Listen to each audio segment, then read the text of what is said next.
Episode 280 of Global from Asia, how to find an American advisor or a local for your international business expansion into the United States of America.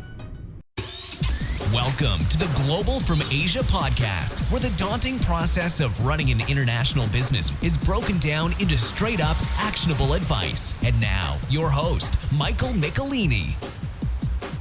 Always multitasking in the back of a Grab, going to downtown Chiang Mai here in middle of November 2019. The years are just flying by. Can you believe we're getting into year 2020? Some of you haven't heard, but we're doing a little retreat, and it truly is little. My wife is helping take charge, Wendy, and we have a globalfromasia.com/retreat, January 3rd to the 5th, right after the American or Western New Year's. So if you're interested to hang out with me in a small group of people, spaces are already filling up, and you can check it out there. So this week's show is pretty interesting. Warren Whitlock, I've been following him on Twitter since I think I signed up for Twitter in 2008. He's been a long-time influencer in the space, focusing a lot in blockchain and crypto, but of course he's a social media marketer, content marketer, business expert all around. And we connected over the last few months in emails, and lucky to get him on the show to share. And I joke a little bit in my titles for these to get some clickbait or link bait, but get a white face for your internet business or your online business into America, just to get you guys interested to download and listen to this show. But I think there is some truth to that. Warren is an expert, and he is there in the U.S. in Las Vegas doing amazing things. We talk a little bit about some conferences and other things there. And we have this interesting discussion about, ways to get American advisors and partners and representatives, and it's honestly a common question I am always getting in China. How do I get somebody in the U.S. to help me in sales? I want to go maybe off Amazon, or I'll go multi-channel, I want to go retail, or he also deals with a lot of crypto companies, maybe in Eastern Europe, that kind of want some representation in the U.S. of A. And we chat quite deeply, and all different types of styles of formats of ways you can find partners and where you can go, and also what he does with his advising roles. So without further ado, let's get into Warren Whitlock talking about finding a U.S. rep or a white face for your business in America. Alpha Rock Capital, they are partner. I am so happy they've supported the show, supported what we do here at Cross Border Summit and Global from Asia. If you're interested in investing in a portfolio of Amazon businesses, there's also some interesting things happening out now where invest in specific Amazon brands. Check them out at www.alpharockcapital.com/connect.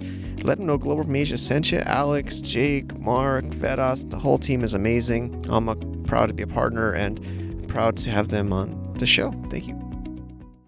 And thank you, everybody, for listening to the Global from Asia podcast. We're in for a treat today. We have Warren Whitlock. He is an influencer, social media marketing expert based in Las Vegas, correct, in the U.S.?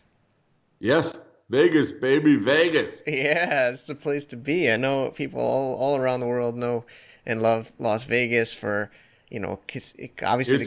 We call it the American Macau. There we go. I think we get...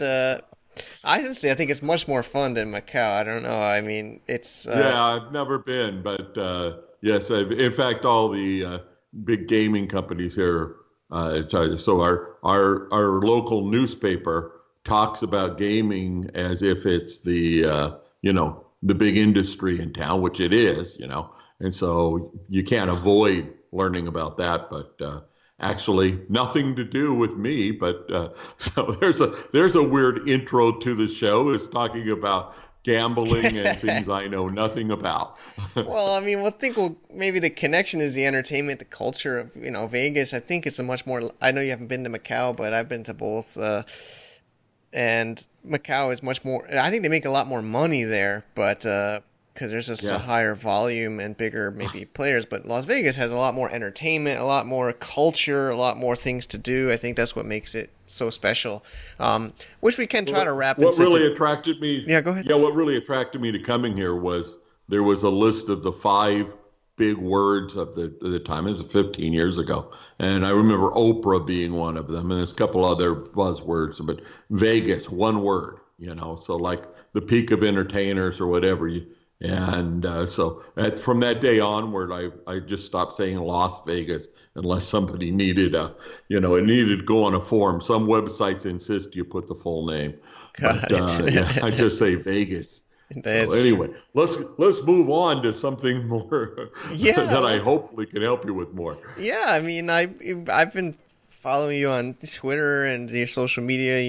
You've been an early adopter and ambassador of social media marketing and building brands, both business and personal brands online, and so I thought we'd bring you on today. There's obviously so much we could cover with your expertise, but I know you maybe haven't so much experience in Asia, but I think a lot of Asia sellers and manufacturers must be contacting you or your various portfolio of companies to help them in the US market for getting more sales, getting more traction. I'm sure they probably send you some stuff that makes you bite your tongue or cringe because they're probably not doing it the right way. So I think that was kind of like my angle for today is That's maybe that's those spam that's an emails you're interesting getting or take whatever. because yeah, it's an interesting take because while I've done business with people where English is certainly not their first language, and use translators and things like that. But most of the time, it's everyone speaks English well enough for that to work. And in fact, I've been told that if I go back to Thailand, I don't need to worry about speaking Thai. I'm fluent in Thai, but haven't spoken for 48 years. Wow. And they said, "Oh, you don't want to do that. People would think, you're just a guy trying to speak Thai." And I said, "Well, I actually did it. I lived there for a couple of years, but act like you're just the American coming in and needing help, and no, that's not me." And so I try to communicate. But what I find is odd is how sometimes people try to get right to business, which I thought that was the American thing to do. It's like, we want to offer you a cell phone case Yeah, and there we you will go. reimburse you after you buy one Yeah, and yeah, review it on Amazon. yeah, yeah. Well, I don't need a cell phone case, and and the value of your cell phone case probably wouldn't get me interested anyway. But I love to help, so I read through the thing and then I go, "And you want me to buy it first? Yeah, And yeah. only if I give you a good review will you reimburse me?" This is not how we do business. I know. Um, and and so, yeah, it's because I've had that kind of experience. But frankly, I'm very much open, even though it's not my business at all. I'd be very open if somebody contact me and say, "We would like to do it right." And because I know that's possible, and I know how to hook people up with the right people to help them. And so I wouldn't dare sell something in Asia without having a local partner. Nothing to do with the language. It would be, I want the culture of somebody that understands that market. And so I would suggest the same thing for America. And I'm here to be, one thing I know I am is an American. Like it or not, I've got, 6 decades of practice being an American. It's true. I mean, but I mean, it's like you said. It's kind of pull from what you said. It's not language only. Of course, English skills are getting better all around the world with education and maybe media and entertainment of movies in the U.S. Or, But I think it's more the culture you say, right? Like the way how not just saying good English in your pitch in an email to an influencer or a marketer, but what you're saying or how you're saying it, and then like maybe we can hold it for a second point, but it's true. Americans are known to be direct, but I'm sure like these emails where buy my product, give me a review, and I give you the money back. Obviously, it's way too direct, and yeah, they just got to be a little bit and of getting to know you before that. Yeah. it's not thinking through the deal. At one time, I sold advertising for a Spanish radio station, and the deals we would get, it was incredible. First of all, things I'd never heard of. I was working in media at the time, in the advertising game, and I would know about all sorts of national brands. I read the trades. I knew what was going on, and that was my specialty, was for a local station to help get the national ads coming in. And when I went to work for the Spanish one, they had stuff that normally I saw on TV. Now this is many years ago, so today it might not be the same, but then the promotions they would come up with when well, I'll just say Caucasians, white people, whatever, just people who thought they were doing something good by going right out to the specialty markets and not just saying, learn to speak English. And some of the things are just insane. There was one where they wanted to give away some money, and the amount of money was suddenly a lot less than what they would do if it was an English promotion. And it's like they just weren't getting it. And then since it was the Hispanic culture, they thought differently about some of the things they were being asked to do. And the guys I worked with who, were from I think every one of them was from Mexico back in the day, because this was Southern California. And those Hispanics, they knew the market. They knew all sorts of. I learned so much. Only worked there about 6 months, and I learned so much from being immersed in that thing, in with those people. Same as when I went to Thailand. I lived there all the time. I was never a Thai, right? Yeah. Wasn't like I decided to live there or had many decades, and I still wouldn't have been a Thai. It's just not my culture. And I was I was a white guy living in Thailand. And so I guess my point there is it's you need somebody that's native to the culture to help out. And the more we do that, the more then we blend and can do things together. It's not about being segregated and different. And, it's not like I'm going to hire somebody to run my business in Malaysia and then expect them to, just run a separate business. That's the way they used to do it. I would want to blend. I love Malaysia. I love getting but I wouldn't dare think that I knew what was going on, everything about the culture, because I don't have a lifetime of experience. So partnerships and getting together and more communication is the answer. I guess probably people listening are wondering. I've talked to quite a few potential people thinking like this. Of course they would love to work with an American expert or a person in their industry. I think they're probably scared of the cost, or maybe they would just wonder how much or what kind of deals. Obviously, This business is tricky. There's not like a template copy paste, but is there any insights you could share of what they should expect or budget for something like that? Well, yeah. Again, I mean, it's really tricky one. I don't know. Yeah. Right. I actually do some things now where the funny thing is I never thought about myself as being anybody to be a model or do anything like that. But you get old enough and you got experience, so I can help people, right? And then what I'm finding is I do a lot of work in blockchain and cryptocurrencies and things like that. And the offers I get there are, they want me for being who I am. And the money we work out, whether or not it's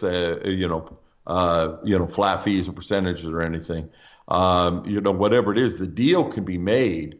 But then one of the things I realized that I could do was being the different voice.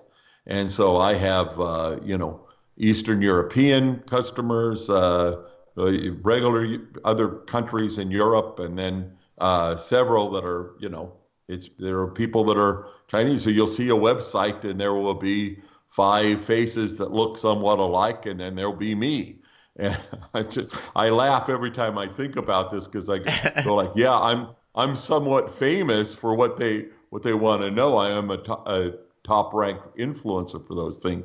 Yeah. But when I just look at it on the surface, I say, well, isn't that odd? It's like putting on here in America, we talk about putting on a token, and today trying to be diverse and putting all the people you can, which is great.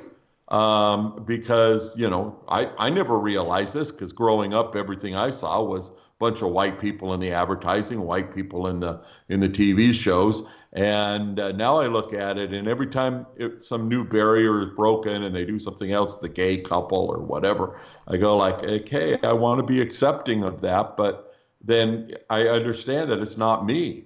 And I just, I'm okay with it. But I think to reach a market, you kind of need that diversity. And in fact, if I was putting together a board for anything now, I would seek to have, I don't need to learn more about being a white man. I need the things, and which is weird because then it's kind of like you're looking for the differences there. But yeah, I don't know. I understand. I'm kind of rambling on this Yeah, I subject. mean, I'm It's pulling something I some think points about here. a lot. But in business, we really try to not pay attention to that and say, hey, how to get the job done. So you wouldn't hire me to say, do something you can do remotely. You would hire me to be an advisor. And again, to be clear, I didn't expect today to be pitching something. No, I mean, I'm it's good for not looking example. for I mean, of business. course, people could contact you if they're interested. I think, but there are more interests like for this type of like I guess it's representation. I mean, of course, Yeah. is that Well, it's maybe something for it's people's something brands? we've I know you given- work with a lot of blockchain, but like also for an e-commerce Yeah. brand, in China Oh. or in Asia, they We yeah. gave a whole lot of thought to this. A couple of friends of mine. I have a friend who has lived in Taiwan and around the world, and he was a college roommate. And we met up a few years ago. We started talking about it. He says he'd like nothing more than to be able to take a trip to China and speak to people and help them and understand the market or whatever. We haven't found an angle to sell anything that way, and that's the only reason we decided not to do it. And I've got several American expatriate friends who are interested in doing that, and one who the guy just picked up. He had a MBA and a couple of years working for consulting companies, and he just picked up his family and moved to China, and lives in a nice place there. The cost of living is less than being in the U.S. And I said, well, tell me what you do. I'm a best-selling author. Oh, how is that? He says, well, I sell hundreds of thousands of copies of my book. What is it? What is it about?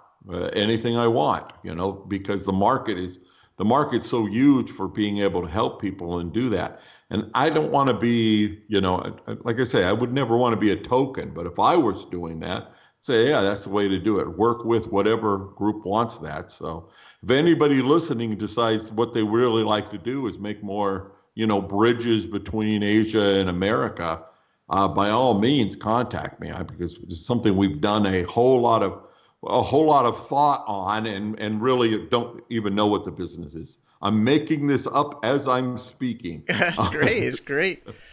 But yeah, in one time we had a discussion about capital because there were people wanting to invest. They hold cryptocurrency or whatever, and they wanted to invest in the U.S. And and I've heard that there's investment around the world. That's not my finance is not my thing. And we got talking about a fund, and the terminology we used was the bridge between China and the U.S. And I go, yeah, that's great. I'd love to have a bridge. Build a bridge and send the money on over. Yeah. Yeah, I think the money is the hard part, small maybe. businesses, we got some contacts too. If you have a small business and you want to export something to the U.S., you got a list of people that are expert in that, and would be happy to make introductions. So I think, I guess the bottom line is, as I'm talking to you and thinking through my history, I go like, yeah, this is something that is just there. We just don't do it enough. Because, again, there's a big ocean between Asia and U.S. Yeah, it's true. Oh, yeah, I mean, I think... It's getting smaller every day. Yeah, I mean, literally, I could give you an example. One, yeah, I mean, a lot of the factories or sellers in Asia, China maybe they do realize they can't do everything remotely, they even if they have a good team, but they just ask me I don't know, I know it's hard to get, maybe not your rates, or can you give like a range of something people would pay for... I guess what they're looking for is like a representative. I guess you can call it an advisor or an agent or a sales rep. Yeah, there's always been people who do import-export kind of things, and what they're looking for is if there's some volume of something that they can import and then sell, then they take over and do that. I mean, that's how all the Japanese brands got in, and then the rest of Asia from there. So that's been going on my whole lifetime.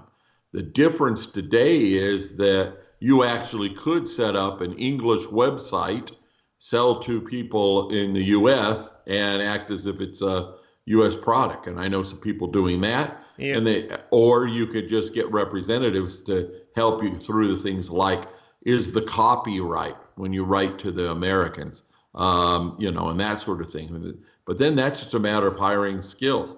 I think we often think about going to Asia to get a better price on something.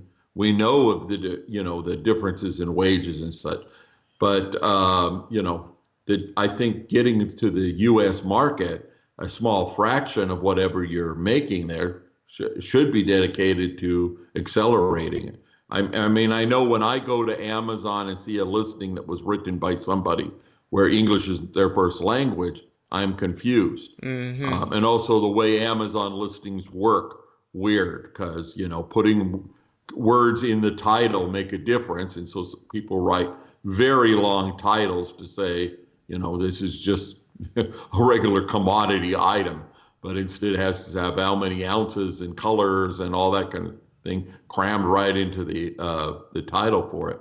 So it's bad enough to begin with, but then a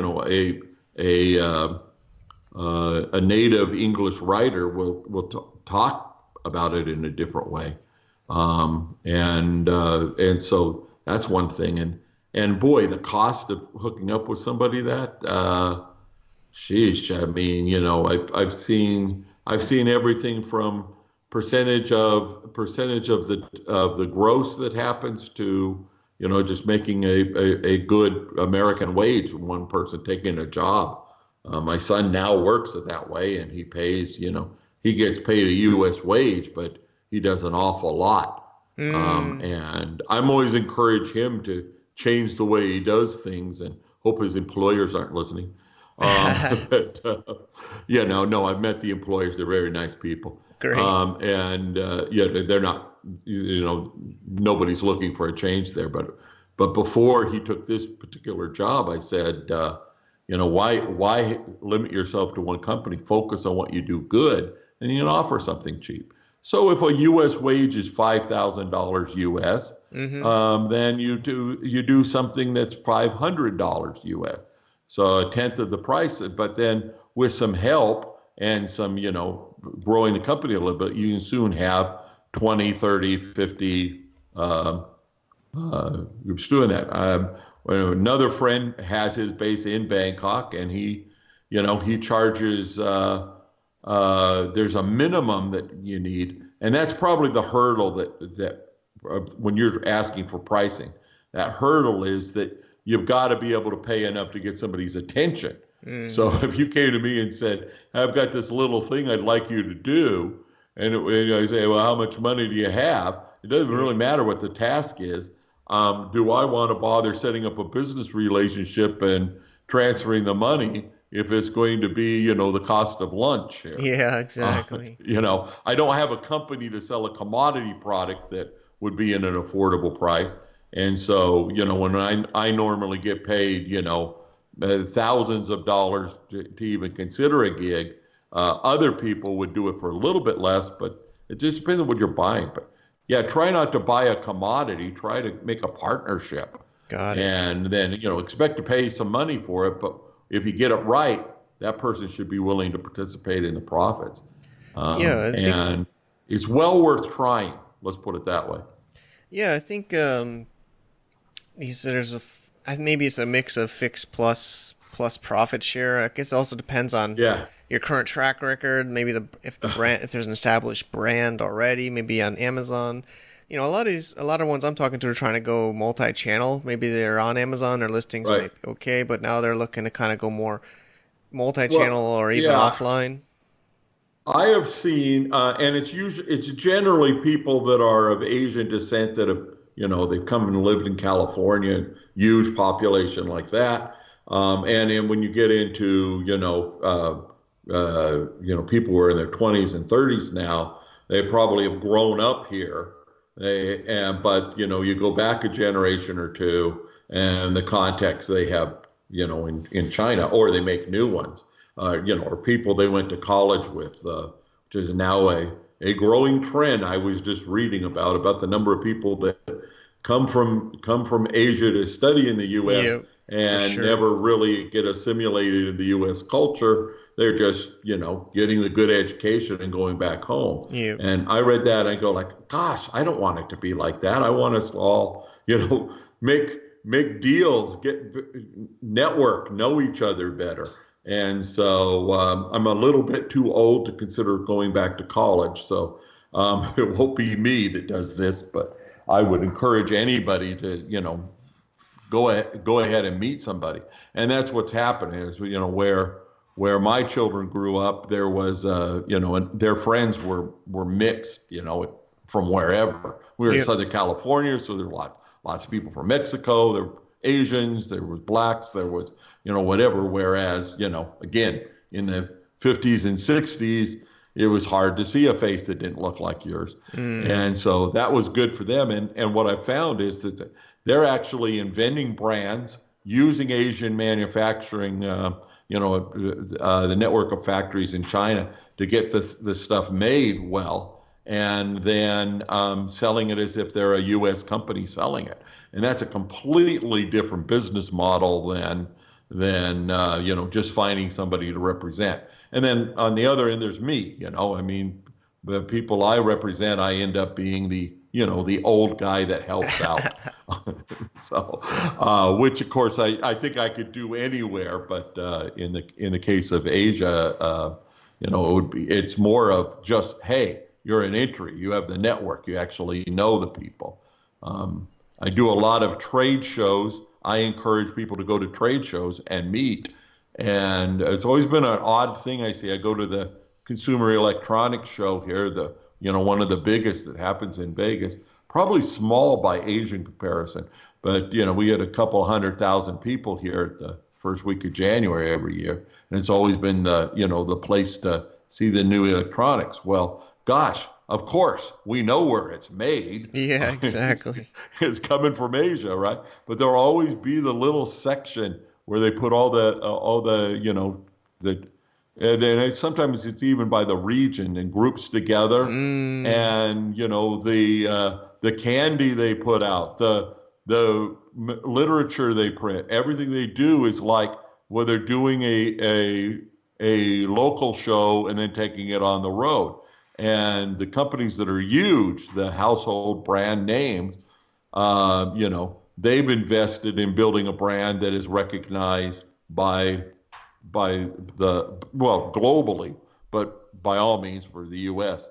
And so there's a lot of ways to do it. I think that you don't build a brand by coming over and hoping to sell a little bit, and that's going to build your brand. Branding can be a very expensive way to go about it. But the reason why branding works so well is that investment in being recognized, so people want and ask for your product by name. Whereas a lot of the stuff we end up getting is commodity, and then we either put the brand on it or sell it as a commodity. So, but whatever it is you want to do, you can. And today, gosh, I meet probably, I think it's about a dozen a day right now, new people through LinkedIn. And, they find me, they ask me a question, they ask for a connection. I tell them about where they can go. My new business comes from the connections in LinkedIn. And it doesn't really matter where they're coming from. I want to treat everybody equally. And so, it's just like there's more possibilities and we know what to do with. So I don't think it's a matter of breaking in as much as it is getting partners you can trust. And by all means, I would look at having, if I was on that side, I'd be saying, where can I go and get the partnership? Where can I make friends with somebody in the U.S.? And today online, that's an easy entree. Yeah. And in my case, if I don't know the answer to somebody, I feel motivated to help out. As long as you're not asking me to review your cell phone case and then send in for reimbursement, I'm okay. I'm open to anything. And if I think it's ridiculous like that, it's not like when somebody treats somebody rudely about it. So I may later tell the story as a joke in a podcast, but the person, when they come to me, I try to say, like, I got to see where they're coming from. And, so my best advice to anybody anywhere is, you want to do more business, make connections with people and build a trust relationship where it goes beyond what can you do for me in the transaction and how can we help each other. And I guess that's my best advice. Makes sense. Yeah, I think LinkedIn is obviously amazing. It's also one of the few social networks, as far as recording this today, is, at least I know, is not blocked in mainland China, which is great. And so Right. it's definitely a great place to find partners and approach them. And at least I Yeah, see the trend as people actually registering U.S. companies and trying to build it, rather, like you said, with maybe Japan having like a distributor. They kind of want to be the direct importer and distributor themselves, is the ones I'm talking sure. to. Well, at my house, again, I probably say things that I'm thinking back at, since we've been talking, of things I said that people could be offended at. I think it's Because, I can't help being an old white American. So, but, not a lick of prejudice in my training or my view of what I want to be, but I don't worry too much about being politically correct. So, at my age, I'm now, I've now determined, while I may never grow up, I'm not going to worry about what other people think. But let me put that all aside and say, what can I do to help the most? And it's like, yeah, make those kind of relationships. I'm just totally amazed at what can be done. I live in a house that is in a neighborhood that is the Asian part of Las Vegas. And next door is a house full of people that speak very little English, and they happen to be the landlord on my house. And yeah, I just, every day is fascinating to see things of, I'll tell you the latest. Went and there's a guy lying on his front lawn. People don't do that. They don't put out a mat and take a nap on their front lawn in the U.S. I don't know where in the world they do that, but this guy was. And, I didn't bother to ask him. He was asleep, and, he doesn't speak English. But he's also the handyman that fixes anything at my house. So, and he doesn't, sometimes they ring the doorbell if they need to come in the house, but if they're working on the yard or something, they just appear. And, and so it's just so interesting to see that and experience that. I love that. That's one of the greatest things about Vegas. So, there's so many different people here, and nobody's been here for, forever. Very few families can say they're here for 3 or 4 generations.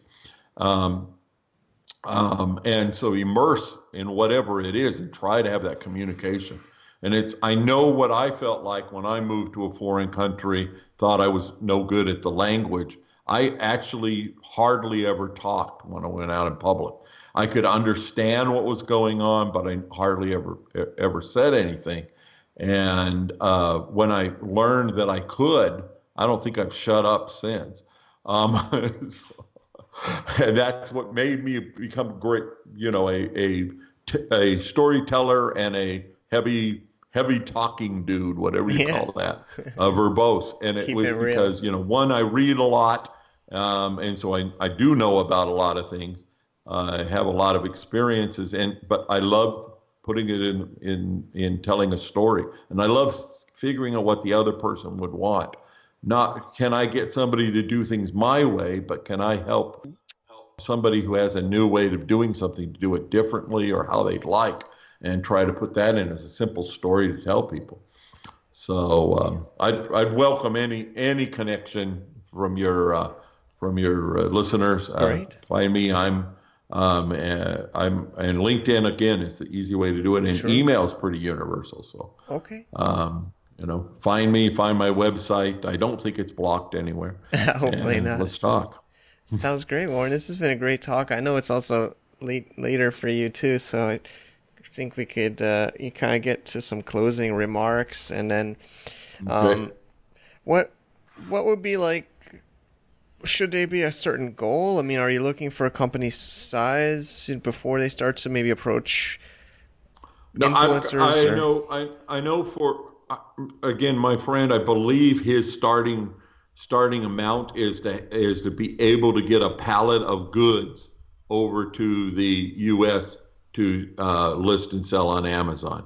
Now, he's not in the business of marketing the product once it gets here. He's helping them get the logistics of shipping it and then set up to have the listings and sell things like that. But one pallet of goods, so not very much at all. And then the other example I know of is they deal in containers, so they may get one or they may get 100 different products in a container, and that manufacturer then puts that stuff together based on what they're trying to sell, and then they get them listed. And the cost of listing on Amazon is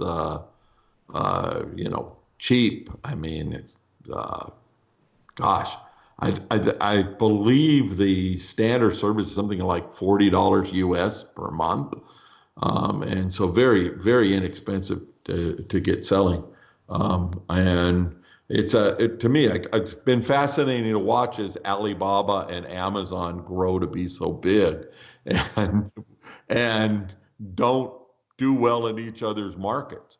And very little to do with being banned. I read the Alibaba story, and the U.S. guy that was there working on their PR, marketing, something like that, the guy that wrote the book, told the story of when he went to Silicon Valley, where they'd open up offices to try to build something for the U.S. And he described it as being like most of the places I see when a group of people immigrate someplace. They tend to stay together. They were all living in the same house. They were living, as if they were, like they'd be in China. And well, tell you the truth, I go traveling. I look for where I can get a hamburger. I don't, I don't eat the local food. It's probably one reason I have never fully decided to settle in Asia, is that, to me, rice isn't something I want to eat every day. Whereas, again, we all can eat each other's food. That's not like a problem, but I guess it's symptomatic as you see people congregate together and do that physically. I think online's the same way. It's just been, weird to watch how separate things are, where I know, I read the studies, I know about business, I know there are companies that are huge that I've never heard of that are, exist in the Chinese website then.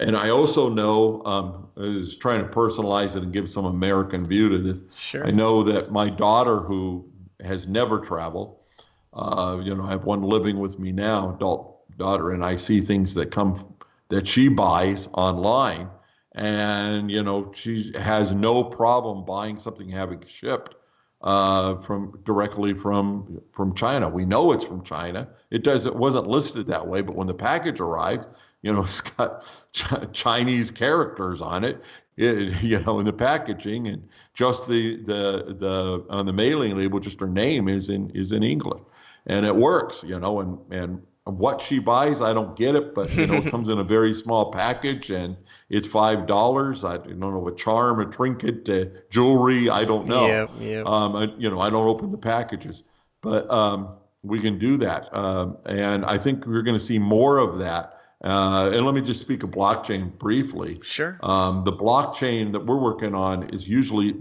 looking at things like supply chain and trust, so that we can do business without a lot of friction.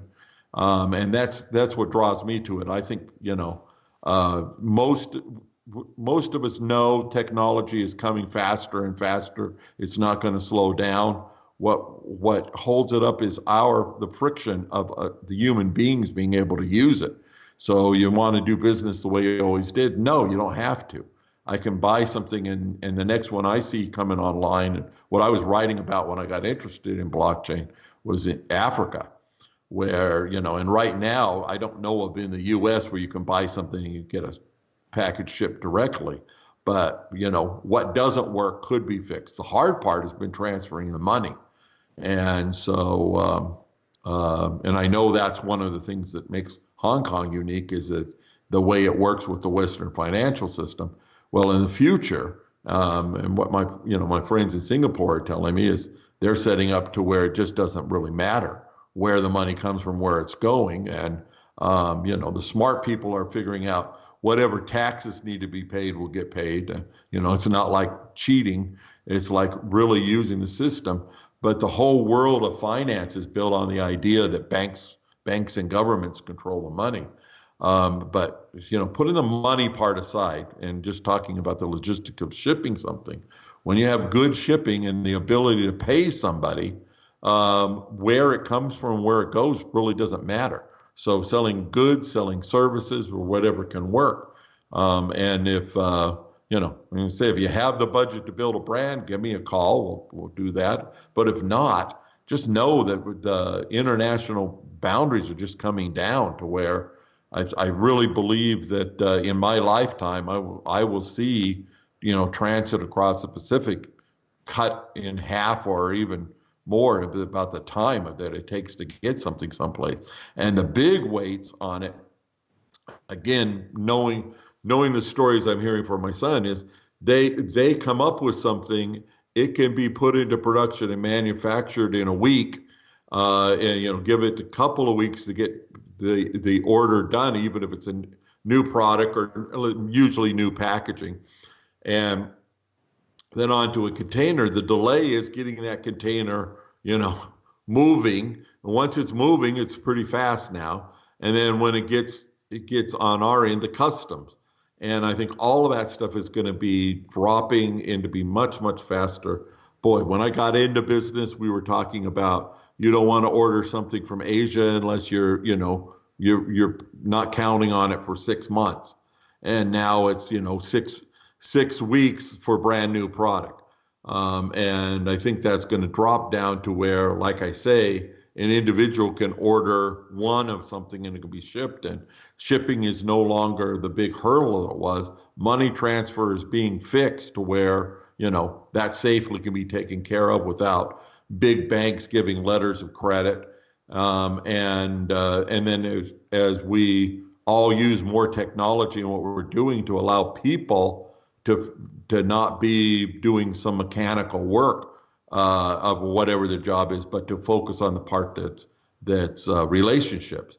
Because I don't think, at least in my lifetime, or for that matter, even anybody listening's lifetime, I don't see us getting to a point where the robots are completely taking over and doing jobs. It's more of the tools that are AI and automation and whatnot. So the car could drive itself, but that means that you can have a conversation as the car is driving, with a real human being. And when you get someplace, you can enjoy being with the person. And a doctor wrote a book. I just finished reading. I'm sorry, I can't remember what it's called, but he was talking about the one thing that they know works very well is doctors talking to patients, reassuring them that they're in good hands. And sometimes in at least in medicine here, we see the doctor's not available. You're talking to maybe an assistant. The doctor pokes his head in because he's got the legal right to do this and that. And he's moving as fast as possible to see as many patients an hour as he can. Well, when there's a lot of, instead of staff, there's a lot of automation that's happening, and then you can get more personal. The nurse can get more personal. Everybody can. Healthcare, caring for elders, something I'm sure I'm likely to be a recipient more faster than most anybody on this program. But that we'll be able to just, be with each other, take care of the kids, visit each other as we get that freedom and free up the labor to let the machines do it. We got to look forward to a world like that. So why not right now be looking at the largest market you can go to, and if you can, you can do it here, you can do it anywhere. And similarly in Europe, Africa, wherever you want to sell things. But yes, it's all about relationships, finding the right kind of people and building a relationship of trust. Okay. That was us wrapping up, and I just rambled again. It's great. I hope though. we I mean, haven't it's good gone over insights. time. It's great insights. No, I appreciate your time and sharing. So I think we'll just close up with, of course, WarrenWhitlock.com. We'll link it up on the show notes. And you said also LinkedIn. Great. Is that the best places for you? LinkedIn is always a great place to find me. I'm on all the social media here in the U.S., Twitter and whatnot. I do have WhatsApp and Telegram and WeChat and whatever it is, but usually good old-fashioned email, is a good place to find me, and you get all that contact information at WarrenWhitlock.com. Okay, perfect. Thanks so much, Warren, and enjoy the rest of your day. Thank you. Okay, so speaking of being a white face advisor, or they're a sponsor, but I mean, they're my friends. GoRemit.hk, cross-border payments solution for those with a Hong Kong bank making payments into mainland China and other parts of Southeast Asia, whether it's suppliers, rent, contractors, or your wife asking you for money. You can send money to their bank account in more and more countries, mostly around Asia, from your Hong Kong bank. They've helped a lot of my friends out as well in Binds, and they're a great tech company, startup company, trying to help you make our lives a little bit easier. Check them out at www.goremit.hk. Having a little bit of technical difficulties in my microphones here, but I hope you guys enjoyed that talk with Warren, and I have my blah blah blah section at the end. I hope, I'm getting bolder in my titles and things, but white face is kind of true. I mean, I don't know. Sometimes I feel like a white face sometimes for helping people in the U.S. or maybe a social security number for a bank account or a marketplace to be opened. I think there's a lot of value Americans can add to businesses in America, and I hope you guys listen to Warren. It's not just about, an ID number or a picture on a website, but actually somebody there locally that understands your business, understands the local market, represents you, and can help you out. It's one of my top tips I tell companies in China and Asia that want to expand in America is go to trade shows, go to events in your industry, meet people face to face. I mean, that's what we just did, the Cross-Border Summit, and talking about this little retreat in January. But all this online stuff, these podcasts, almost 300 shows and other things, it doesn't connect the same as when you actually make that face-to-face relationship with somebody. So I think you need somebody like Warren or somebody in the U.S. And a lot of my American friends have been leaving China. I mean, I didn't go back to the States, but I went down to Thailand. But so you might have some relationships if you're a listener in China, maybe a Chinese factory or service provider in China looking for these answers.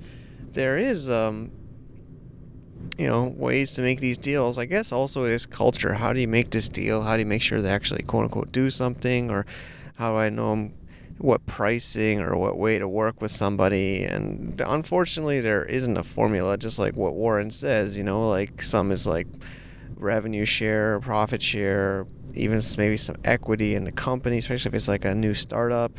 Or it could, of course, just be a flat fee or a mix of all of that, right? I mean, I think you got to incentivize the person. It kind of depends on how famous they are or how influential they are, especially in the exact space you're looking at. So I think you just got to know what you want and are aware of what it will take to attract somebody. I think and LinkedIn, of course, is what he mentioned quite a few times, and that is definitely an important part of your business connections. It's also, as far as I know, not blocked in China right now. And it's kind of like networking online in almost real time, or depending on what time zone people are awake at. But definitely hop on over there. I mostly accept people that add me on LinkedIn unless they have like a company logo as their face or no face, no profile photo. So at least update your profile photo and try to be a real human being. I think that's important if you're trying to engage with others, especially if you're trying to find somebody like Warren or somebody on the internet. You need to show your real face and be willing to put yourself out there. I was just, emailing different people and reaching out, and, you just use it. And, of course, the risk is you might lose it, you might lose your, quote unquote, lose your face the risks of, being a, advisor or a face or the influencer, the public person interfacing with the internet or the world or the industry, is if this company does something bad, if something bad happens, you see it all the time in the news and tech news and finance news, this company did this and this person is the representative, and so when there's no problem, it sounds like, oh, it's so easy, this guy or girl, his face is on there and they're the representative in the United States and they're the sales rep or they're the advisor. But yeah, of course, when there's no problem, it's not much. But when there is a problem, when there is a question, and it's also their trust, their brand as an individual, personal brand. So I hope listeners can think about that, when they're trying to engage with an expert, an influencer. It's more than just a face on the website. It's somebody that has expertise in their field and has a network and trust. And sometimes, I know especially Chinese factories tell me, oh, but he or she doesn't really need to do anything. It's not about doing at that level, right? It's about making that one quick connection, making that one quick suggestion or that quick idea that maybe you, especially if you're on the other side of the world, would have never found or thought of. And of course, to you as a person maybe receiving that, I would think after you get the answer, it's like, oh, that was an easy one, that was obvious, but it wasn't obvious to you before they gave you that idea. So I feel like I'm lecturing a little bit, but I've been annoyed a little bit sometimes when I'm asked by people, oh, can you introduce me to somebody in the U.S.? And they don't really have to do anything. I mean, I just need them to maybe open an account in my name, or I just need them maybe to introduce me to people, I think it's just some slick way to try to, leverage as much of that person's reputation. Even if they're not famous, they do have a U.S. ID, which can help a lot. I mean, with banking, with account openings. And while you might not value that, which is, I know a lot of Chinese sellers and factories I talk to think that's nothing, there's a lot of risk involved that they could lose and get in a lot of trouble if something happened. And while you might not think they're doing physical work, that is a physical risk. They could go to courts, they can get letters, lawyers can come after them. I don't understand why people don't realize that is something that can happen. This happened to me, actually. I've had lawyers go to my parents' house in the U.S. looking for people in China that they think are associated with me. So all these things should be involved in the compensation package for a U.S. rep, business development person, advisor, partner, face, white face, yellow face, black face, purple face, this person's face. Honestly, what else do you really have besides your face, which is really your reputation, which is really your brand, right? Like if you're just paid to be a face and then something bad happens and, you lose that face, people search the internet and read stuff, Of course, there's always two sides to every story, but, you just want to reduce, as the face of the company or the advisor or the rep in the U.S., you want to reduce that, So I'm finished lecturing, but, it has been scary for me. I mean, when I'm not even an advisor, sometimes I've seen my face used sometimes on testimonials or other parts of the internet. It does get a little bit scary because people have contacted me about the reviews or the testimonials. I've had people ask me, oh, you know the service or you know them, when maybe I didn't know that they had used my face, and then if something bad happens, it hurts me, maybe not, like make me go to cry with my kids, but it will affect, even if it's just one person, you shouldn't have to deal with that risk. So anyway, I hope this helped you. I know we were kind of going on to different tangents, but I hope it gives people perspective of what it requires to find U.S. partners or U.S. reps. I think going on LinkedIn, making discussions with them there, going out onto trade shows or events and trying to be open-minded. This is just the way to make these kind of things happen and make it attractive to them. Make it attractive. How are you going to structure this deal? Exclusivity, some kind of revenue share, some kind of fixed, etc., etc. So, I'd love to hear what you guys have to think. Have to think about this. GoFromAsia.com/episode 280. To get more info about running an international business, please visit our website at www.globalfromasia.com. That's www.globalfromasia.com. Also, be sure to subscribe to our iTunes feed. Thanks for tuning in.